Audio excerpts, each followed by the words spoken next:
क्या जनता जनार्दन का आशीर्वाद सबसे ज्यादा शुभ आशीष किसको मिलता है, वो तो आने वाला वक्त बताएगा। 16 मई को पता चलेगा।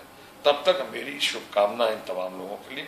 लेकिन साथ साथ आपके अखबार के जरिए एक और बात कहना चाहूंगा देश के आपके पाठकों से गौर करने के लिए कि देश में मेरा ख्याल है आज के दिन जहां लोग भाषा का संयम खो चुके हैं, अमर्यादित भाषा का प्रयोग कर रहे हैं, जहां जहां देख रहा हूं एक दूसरे के बारे में, वो शायद पटना इस मामले में लीड कर रहा है, जहां एक दूसरे की प्रशंसा हो रही है और एक दूसरे सम्मान।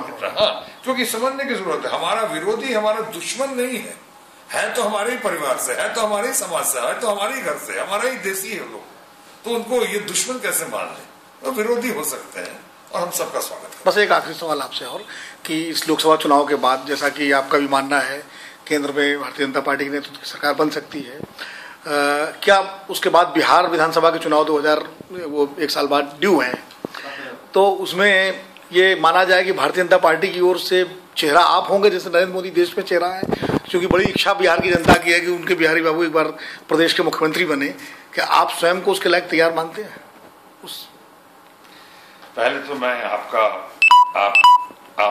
बड़प्पन है कि आपने ऐसा मेरे बारे में सोचा, मुझसे ऐसी बात की, सवाल किया। मैं पार्टी में जब आया था तो बगैर किसी जिम्मेदारी का और बगैर किसी पद की लालसा लेकर, आज भी देखिए पार्टी में मेरे पास कोई पद नहीं, कद है जिसके आधार पे आप मुझसे बात कर रहे हैं, कोई पद नहीं। कद तो आपका व्यक्तित्व का कद है, व्यक्तित्व का कद, वही मैं कह रहा हूँ। इसलिए कहा कि मेरी पहचान कोई मंत्री के रूप में नहीं होती। बिल्कुल, जैसे लता मंगेशकर की आवाज ही उनकी पहचान है, शायद मेरा व्यक्तित्व ही मेरी पहचान है। जैसे दत्त साहब का था। हाँ जी, उसी तरह से आपका है। सुनील दत्त तो मेरा बड़ा भाई समान से, उनसे जिंदगी बहुत कुछ सीखा मैं। लेकिन अगर कल पार्टी मुझे किसी योग्य समझे, मेरी अपनी कोई ऐसी महत्वाकांक्षा अभिलाषा नहीं है, लेकिन मैं देख रहा हूं कई लोग ये सवाल कर रहे हैं मुझसे और अभी इस सवाल को जोर पकड़ता जा रहा है, लेकिन मैं कहना चाहूंगा मेरी अपनी कोई अभिलाषा महत्वाकांक्षा, क्योंकि अब भाजपा गठबंधन से तो लड़ेगी नहीं, अब तो भाजपा पूरी सभी सीटों पर लड़ेगी। थोड़ा बहुत भाजपा का है, भाजपा का आदेश मेरे अध्यादेश होगा।